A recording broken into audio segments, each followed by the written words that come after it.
আপনাদের স্ত্রীরা বাড়িতে তরকারি যখন কাটে ওই একটা পাত্রে রাখে না, ওটা কি বলে? বাটি। আমাদের 24 পরগনা ভাষায় বলে কি চুপড়ি। চুপড়ি মানে এক দেশের বলি আর এক দেশের গালি।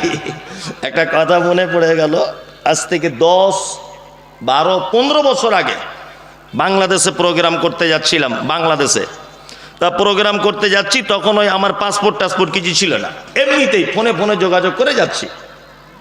তা ওই পারে আমাকে যে নিয়ে যাবে, রিসিভ করবে, তার নাম হাফেজ হুমায়ুন কবির। তা আমি এই পারে দাঁড়িয়ে নদী পার হয়ে চলে যাব, তখন অত কড়াকড়ি কিছু ছিল না। তা আমি হাফেজ সাহেবকে ফোন করছি, হাফেজ সাহেব ওই পার থেকে এবার কিসে যাব? তো আমাকে বলছে হুজুর আপনাকে হেলিকপ্টারে করে নিয়ে যাব।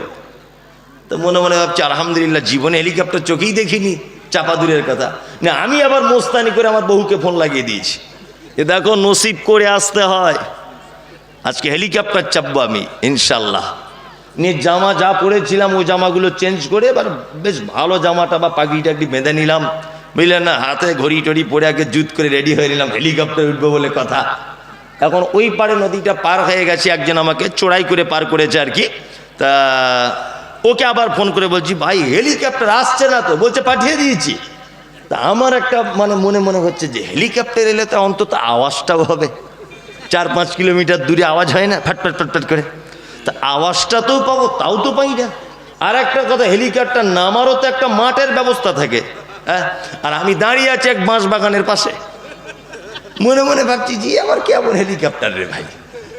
তো খুব মনে আনন্দ যেমন টেনশনও তেমন, দুটোই কাজ করছে আর কি, আনন্দের থেকে টেনশন বেশি। এখন 10-20 মিনিট পরে দেখছি একটা লোক এসেছে, ওই কি বলে ওটা, ওই সাইকেল না সাইকেল জাতীয় রকম একটা গাড়ি, আগেকার দিনে বাংলাদেশে থাকতো। পিছনে দেখছি এইরকম করে দুটো ক্যারিয়ারে দুটো বাঁশ বাঁধা আছে, আর এইরকম করে একটা বাঁশ। বলছে হুজুর বসুন। আস্তাগফিরুল্লাহ, নতুন জামা ছিঁড়ে যাওয়ার কাপড়ে আমি এটা কেন বসবো? বলছে হুজুর এইটারই নাম হেলিকপ্টার।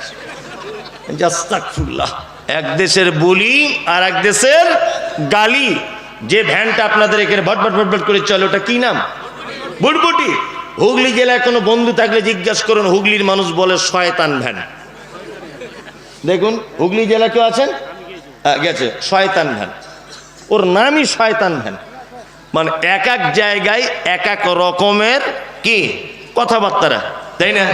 জি, যাই হোক, যে কথা বলছিলাম সেটা হচ্ছে এই, আল্লাহ সুবহানাহু ওয়া তাআলা বলছেন যে মানুষ চতুষ্পদ প্রাণীর থেকে নিকৃষ্ট। তা আপনার স্ত্রী তরকারি বটিতে করে কেটে যে বাটিটায় রাখে, সেই বাটিটায় তরকারি রাখছে কেটে, আর আপনার বাড়ির একটা ছাগল ছিল, ছাগলটা বারবার তরকারিতে মুখ দিচ্ছে আর খেয়ে পালাচ্ছে। আপনার স্ত্রী কোনোদিন বিরক্ত হয়ে বলে তুই ছাগল না অছাগল রে? এটা বলে না।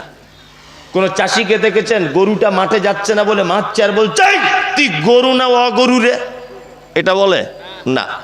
আমি এখানে বসে আছি, এই লোকটা বসে আছে, একে বারবার যদি এরকম গুতা মারি, বারবার যদি গুতা মারি, বারবার যদি মারি, ও এক পর্যায়ে কি বলবে, শালা মানুষ না অমানুষ রে বলবে না? তার বোঝা যায় গরু জন্ম থেকেই গরু, ছাগল জন্ম থেকেই ছাগল। ওকে ছাগল হওয়ার জন্য কিছু শিখতে হয় না, গরুকে গরু হওয়ার জন্য কিছু শিখতে হয় না, হয় না। কিন্তু মানুষকে মানুষ হতে গেলে কিছু শিখতে হয়। ছাত্রকে ওই জন্য মাস্টার মারে আর কি বলে, এই মানুষ হ তুই, বলে না? তার মানুষ হতে গেলে কিছু শিখতে হয়। মানুষের কৃতকর্ম এত খারাপ, আল্লাহ সুবহানাহু ওয়া তাআলা বলছেন উলাইকা কাল আনআম, এরা চতুষ্পদ প্রাণীদের থেকে নিকৃষ্ট। আচ্ছা, এবার আপনাদেরকে আরেকটা কথা বলি, খুব মাথায় ভালো করে ঢুকবে। আচ্ছা, মানুষ যারা মুসলিম কাদের বলে? যে তার রবের আদেশ এবং নিষেধ সর্বকিছু তার উপরে কি সঁপে দেয়, সে কি মুসলিম। এক কথায় যে তার রবের আদেশ এবং নিষেধকে মেনে চলে, এ কি মুসলিম, তাই না? আচ্ছা বলুন তো, মানুষ হিন্দু মুসলিম জৈন খ্রিস্টান ইহুদিন নাসারা হাঁড়ি চুয়ার চামার বাগদি ছুতর মেথর এটা ওটা সবই আছে না? অনেক দল ভাগ আছে, হানাফি সাফি মালিকি হাম্বলি দেওবন্দি জামাত ইসলামী পাতুচাপি আজমিরি কাশ্মীরি ফুরফুরা অমুক তমুক হাবিজাবি অনেক আছে না? আছে। তাহলে মানুষের ভিতরে এত দ্বিধাদ্বন্দ্ব আছে, বলুন তো গরুরা ছাগলরা এরা হিন্দু মুসলমান কি এরা জানা আছে কারুর? মুরগি সব মুসলিমেরা। যদি বলছি কেমন কথা বললেন, গরু হাঁস মুরগি এরা মুসলিম। ইয়াস, পৃথিবীতে যদি সঠিক মুসলিম কেউ থাকে ওরাই, কারণ ওরা তার রবের আদেশ আর নিষেধকে মেনে চলে। চলে না?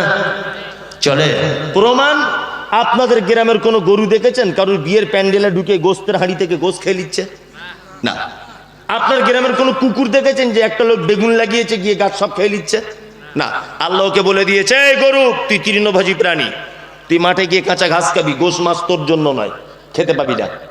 এই কুকুর, আমার বান্দারা বিয়ে বাড়িতে গোস্ত খেয়ে ফেলে দিবে, ওই ফেলে দেওয়া মালটা তুই খাবি, কারোর ধানের জমিতে যাবি না, মানা করে দিলাম তোকে। এটা কথা ঠিক বলছি না ভুল বলছি? চলুন, হাঁসকে আল্লাহ বলে দিয়েছে তুই জন্মের পরে পরে পুকুরে গিয়ে চড়ে চড়ে বেড়াবি, বেশি বাড়িতে থাকবি না, পুকুর পেলেই ঝাঁপ দিবি। আর মুরগিকে বলেছে তুই আজে বাজে জায়গায় যাবি না, বাড়ির মালিকের চারিদিকে ঘোরাফেরা করবি, তুই যেন পুকুরে নামতে যাস না। জীবনে দেখেছেন কোনো মুরগি পুকুরে নেমে গেছে? হ্যাঁ, তার মানে বোঝা যায় সমস্ত প্রাণী আল্লাহর কথা মতো চলে। চলে না? আল্লাহর ভাষা বুঝতে গেলে এইসব গল্প আর উদাহরণগুলো বলতে হবে।